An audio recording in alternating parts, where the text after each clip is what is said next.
You know who it is, the horror flick, Digger Ditch, Super 6, Big Mitch. And I'm kicking in those with 03 O's. And I'm bringing 28 101s because we Vegas sons. It's the Meadowlands. You in the Meadows, man. And you already know Big Bolo Yang with them things. And I would flex, but I'm cloaked, man. You already know, but you already know what's up under here. It's a Hemi. You hear me? You already know what it is. Welcome to Vegas Chronicles with your man, horror flick, Big Mitch. And today, I'm going to talk about things, as I do, let's jump right off in it. Somebody asked me a question. I always answer questions. I try my best to. You should salute me for that. But I try to answer questions. And someone asked, did Linkin Park in San Diego, the Linkin Park Bloods, they were red and green. And someone wanted to know, did Linkin Park have any influence on Gerson Park wearing green? Because Linkin Park, celebrate, I guess, they hood day is on St. Patrick's Day too, and the Gersons is on St. Patrick's Day. So someone asked me, is there some type of connection? No, not at all. Linkin Park and Gerson Park have no connection whatsoever. The only thing that's close to having any type of anything is that it's certain members of Herbert Gerson who have family members that come from Linkin Park. Case in point, G Wayne. G Wayne is from Linkin Park, but a lot of people know G Wayne from being around the Gersons because his family members are from the Gerson. But as far as Linkin Park as a whole, in the Gerson, they have no type of ties whatsoever. Now, Linkin Park, back in the days, they used to be Paru. They Linkin Park blood now, but back in the days, they were Linkin Park Paru. Linkin Park, you can say, is the reason why Paru is in Vegas. I think Paru came to Vegas by way of San Diego, Linkin Park. That's why the Parus out here were red and green. So and West Coast Crips, which used to be in Marble Manor, come from San Diego. So San Diego does have an influence on Vegas, just like you could say Watts have an influence on Vegas when it come to certain hoods like the GQs, who used to be Backstreet Crips, 104 Backstreet Crips, and the 107 GQs used to be Front Street. You see what I'm saying? And you got the 103s, that's Grape Street. You see, so you could say that Watts had an influence or an impact on Vegas in certain parts of Northtown. So, but as far as Linkin Park having an alliance or any type of history with Gert, no, not at all, not at all. Another thing I want to get into, man.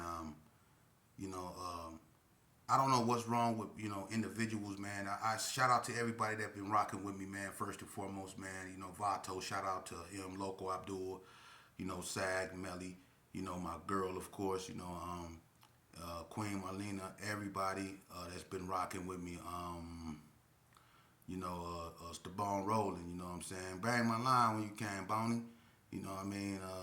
Everybody that's been, rocking and supporting me what I'm doing, man. But it's a lot of people, that's sitting back and birdies chirping, you hear it, you know what I mean? And people mad and in their feelings because I'm bringing forth real history, you know what I mean? And I'm not doing nothing, can't nobody else do. If a person have a feeling some type of way about what I'm doing or what I'm saying, man, you can get your own platform and you can talk about, Vegas in the way you seen it. I'm speaking on my life, what I went through in Vegas and what happened to me and what I was a part of. I'm not, using my platform to turn this into just a gang thing. I'm trying to find solutions and I'm giving my life story. It's hard for people to come out here and open up, and be an open book and do this, man. But I'm trying my best, And there's a lot of people out here that don't want me to succeed. And I believe that's the reason why I'm succeeding. People didn't expect me to do this. I was one of the worst of the worst. And I'm going to tell you something, and I hope you youngsters is listening to me. Listen to me, because I'm going to give it to you raw. A lot of these cats, man, that claim they love y'all, that claim they y'all homie, they not. They not. And about time you find out that they not your homeboys, it's normally too late.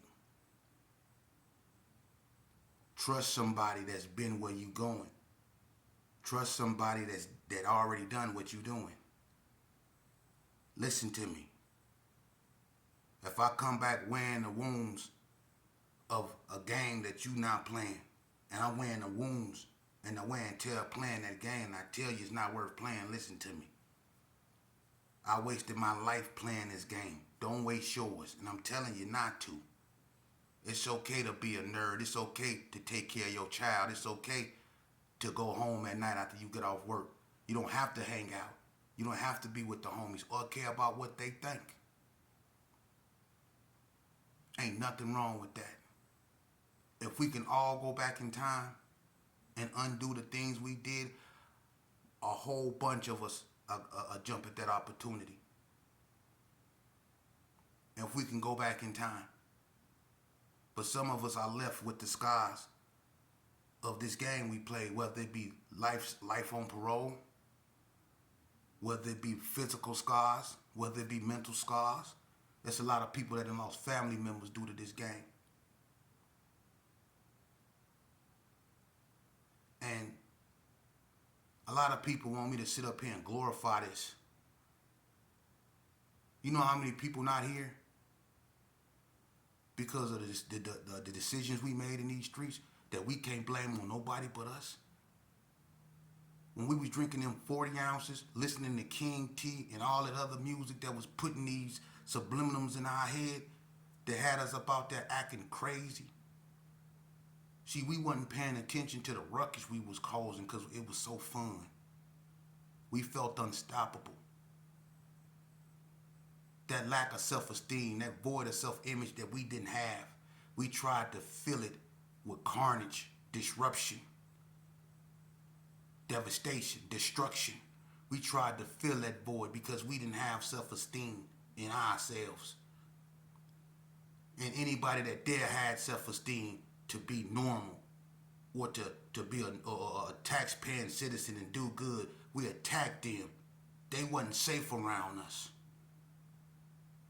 When we was out there in them streets, if you wasn't from where we was from, you was considered an enemy. And it didn't matter if you went to work every day. It didn't matter if you never harmed one of us in your life. We were predators. We all were. And we have to bear the responsibility of that, man.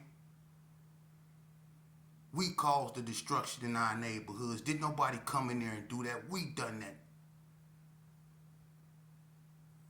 Going in and out of institutions. That's how a bunch of y'all got to know each other, from being locked up.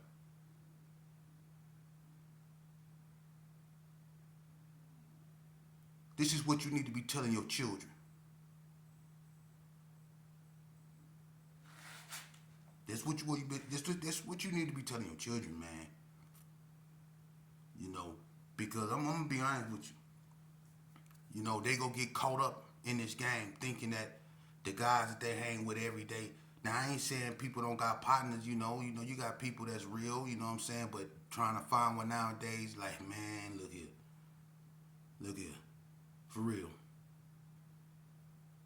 Trying to find a real one nowadays, keep it real. You can't trust nothing no more. You know, and now we trying to pick up the pieces of what's left of our realities because we done destroyed it and we want to blame it on somebody. But we don't want to accept it. A lot of us we stuck in limbo.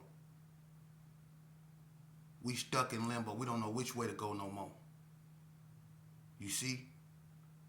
So we try to drown our reality out by, you know, drinking and doing other stuff that we shouldn't be doing now. That's why a lot of us succumb to, you know, drugs and alcohol after we played this game.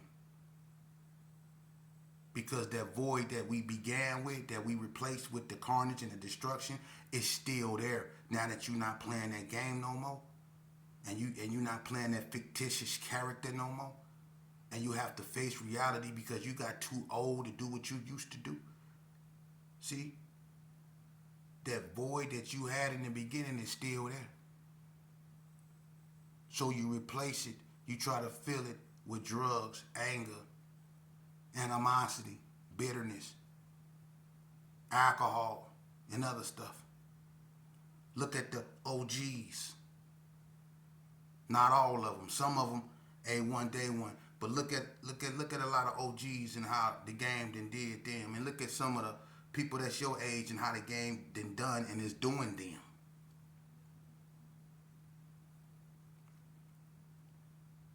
I salute anyone that go to church, you find God, you give your life to God, man, salutations, man. Ain't nothing wrong with that, man. Ain't nothing wrong with that. I had to get on my knees and ask God for help myself. I stand in the ranks amongst all God, man. Ain't nothing wrong with that. Ain't nothing wrong with getting on your knees and asking God for help. Ain't nothing wrong with that. And we need to teach our children that because sometimes they find out the hard way. All they really have is them and God. And it's sad that a lot of us, you know, we learn this and it be too late because by the time we let God into our life, we be on death row. We be on death row. For real.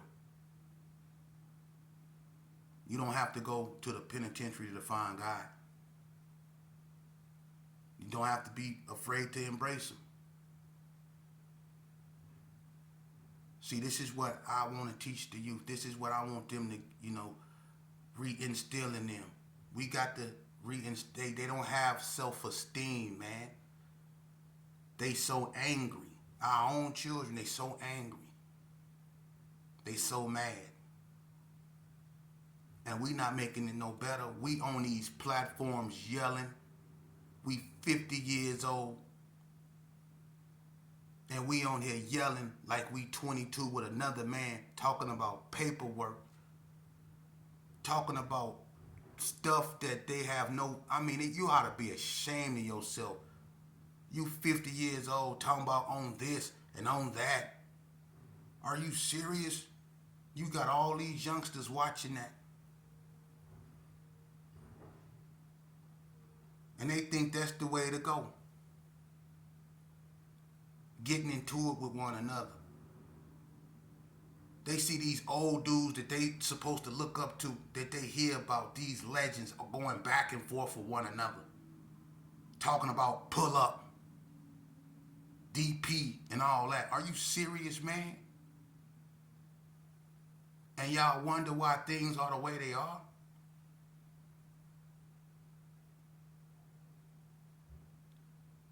Look at what we teaching them. We got platforms now, man, where we get up on here and we teaching these children that look, you not only can gang bang in the street, but you can internet bang too now. Because you got old men on here arguing with other old men, trying to stay relevant in the wrong way.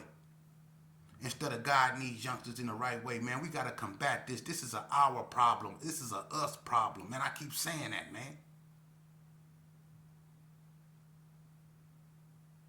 And I'll work with anybody that's genuine.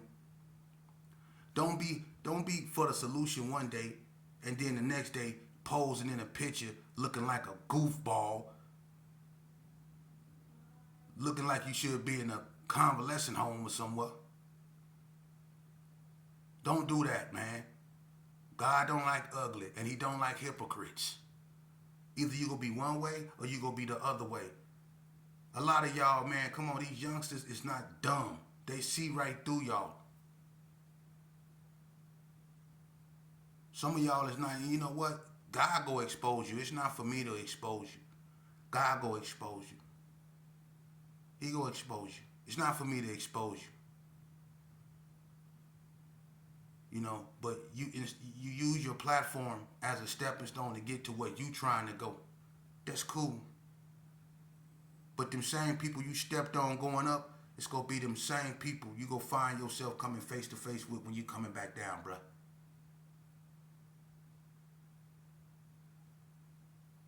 And apologies only going to go so far. But them same people you stepped on getting up there to where you going to, or where you think you going to, it's going to be the same people you had to come face to face with when you coming back down, bro. Believe that.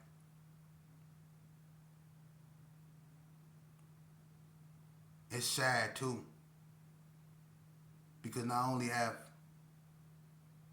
we've given up completely on ourselves, but the way we've turned on the women is even sadder. And you think we're gonna get out of the state of stagnation that we're in? Boy, you crazy. Y'all crazy? Nah, it's not gonna happen. We gonna stay stagnated. Over here in Las Vegas, it's bad. It's bad. It's real bad. And Vegas is bad, man. People are dying out here, from all kind of things, man. And it's time. We on borrowed time. It's bad out here in Vegas. I know it's bad everywhere, but it's bad and it's getting worse, man. It is. I'm not gonna be able to do this by myself. I know that. I'm not naive. But I'm not gonna stop trying, because all it takes is one, man. We gotta do something. Somebody gotta do something, man. Somebody gotta say something. Somebody gotta go against the norm. Somebody gotta stand up and call it for what it's for. Somebody gotta make it make sense. For real. Because this don't make any sense. This don't make any sense. For real. If I can get myself together, and it took me a long time. I was a hard head. But if I can get myself together and educate myself and bring myself out of state of imperil and be able to bring myself forth to y'all and be coherent and educated enough to talk about myself in the way that it teach youth, deter youth from joining gangs or embracing this type of lifestyle, then I'm obligated to do that. What I've done to my community, I'm obligated to do that. I understand the destruction that I cause. I understand the pain and the hurt that I cause mothers. I understand what I did to my own. I understand that and I accept it. That's why I do what I do. And I can't be concerned or worried about what other people feel. That has to be secondary. When I was in the game, I used to put the way other people feel first. And that's what led me to where I've been.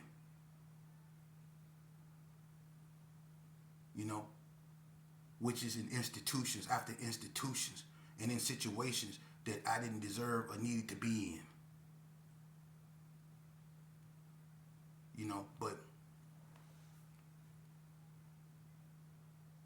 if I can be reached, so can these youngsters. What have they done that I haven't? If I can be reached, these youngsters can. It just takes time. It took God time to work on me. It took him time. But I will say this. Prison taught me a lot. But one of the most important things prison taught me is patience. And that's what we must have when we're dealing with these youth. We must have the patience to deal with them, because this is not something that's going to disappear overnight. We have to really deal with this. This is years and years of carnage. This is years and years and years of carnage. There's going to take a lot of healing to do. We're going to have to really go through a lot of healing and acceptance. We're going to have to stop letting our anger and animosity toward one another hinder us. We have become our own anchor. We're weighing us down. Ain't nobody holding us down but us. The only thing we invest in one another is hate. That's the only thing we invest in our community is hate. For real, hate. And that's something we have to deal with. There's a lot of people out here, man, that's suffering. There's a lot of people out here, man, that's going through it, man.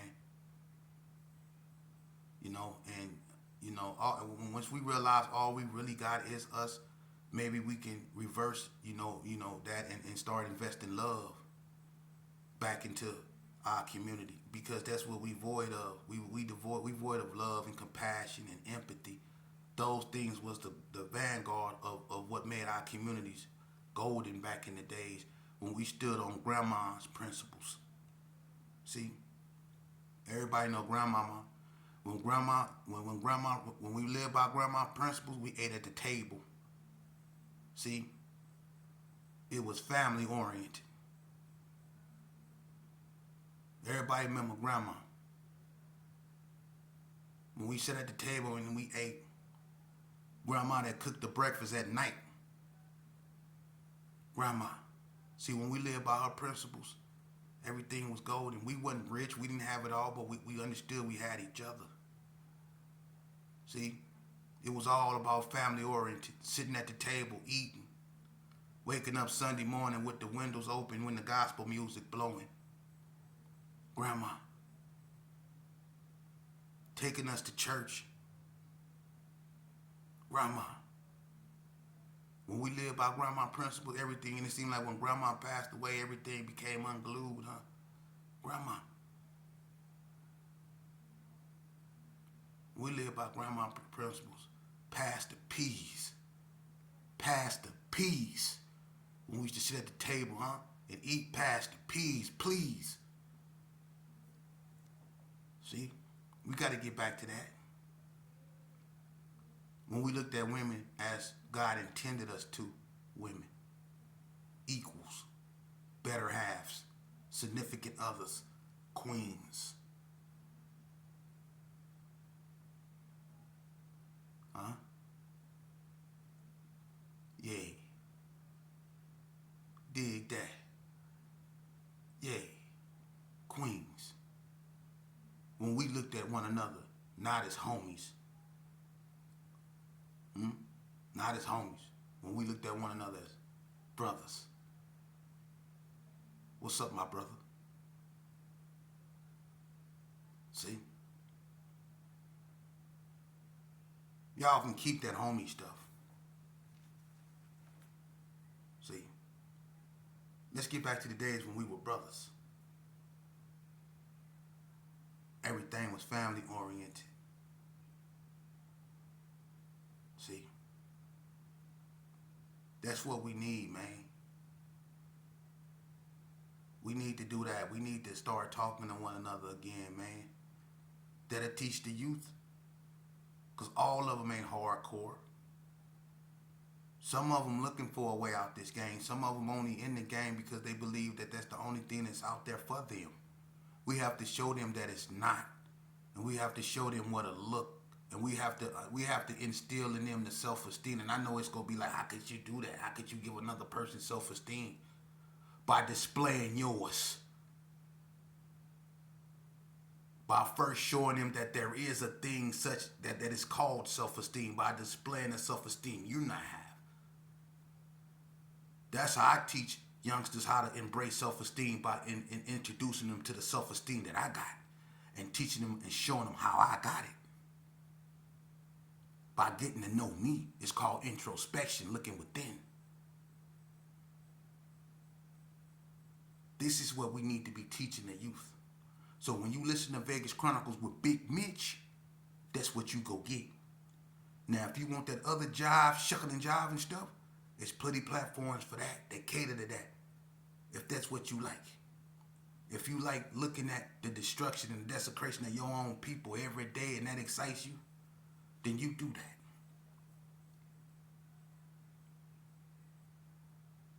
Some people would stand on a sinking ship and watch it sink in the water because it's exciting. Some people would. They just that these days, and maybe we could just blame it on global warming. But some people will stand on a sinking ship and watch it sink just because it's exciting and go down with it. They just that naive these days. And like I said, you can blame it on global warming. I don't know. But when you get history from me, you will get the raw and uncut version. And if y'all don't like it, sorry. That sounds like a personal problem. But this is bigger than you And somebody said you can never be bigger than the program. Boy, please, the only program I'm up under is God's. Ain't no program a man on earth, an imperfect creature, can develop that they can put me under.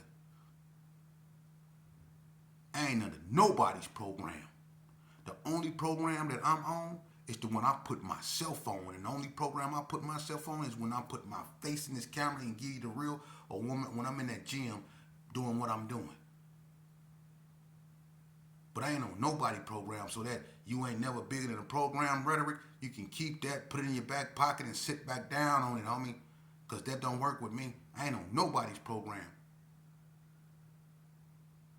Unless I decide to be a part of it. I'm in total control of me.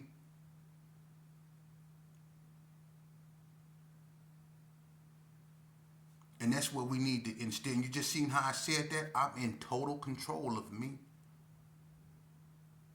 That's what we need to instill in them youngsters. Individuality. Real men stand alone on their own. And we men before we anything. See, we got to get back to that. Teaching our children that, especially the young black males and brown males, y'all men before you're anything. See? But we out here, well, you out here acting like any and everything other than a man. But you're a man before you anything. Don't you ever forget that. And when I speak to you as a man. I don't care where you from or where you say